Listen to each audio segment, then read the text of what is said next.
What is your takeaway regarding like hiring the person or the outsourcing?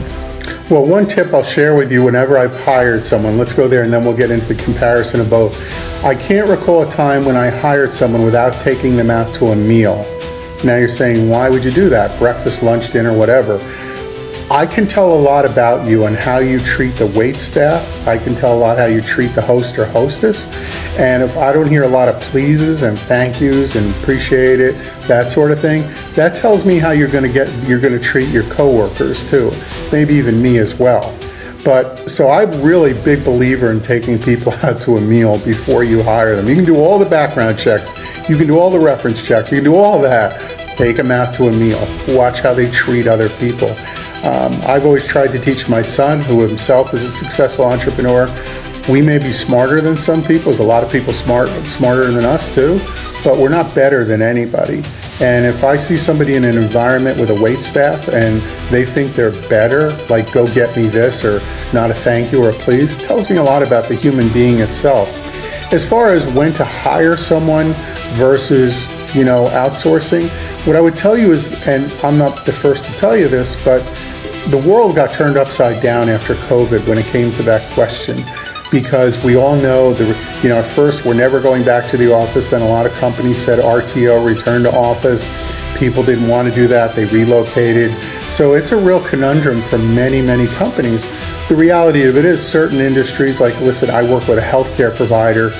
Obviously, they need to be on site to examine the patient, right? I work with a company that's a manufacturing company. Well, obviously, people need to be on site to perform their job tasks, like manufacturing what they manufacture. So it really depends on the job task. But when it comes to, I think you have to, I go back to my example I gave of my market research company. Don't let fear make the decision for you. Like, we can't afford an employee right now. You have to be forward thinking along with your coach to kind of ask yourself, well, if I hire this, where will I be in 6 months from now? Where will I be in a year?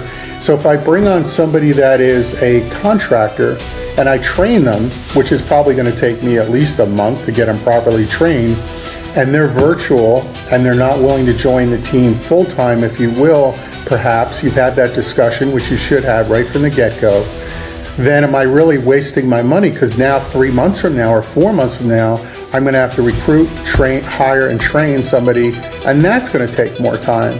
So you have to be really forward thinking and plan out what is the long-term vision of this company and how will I get there.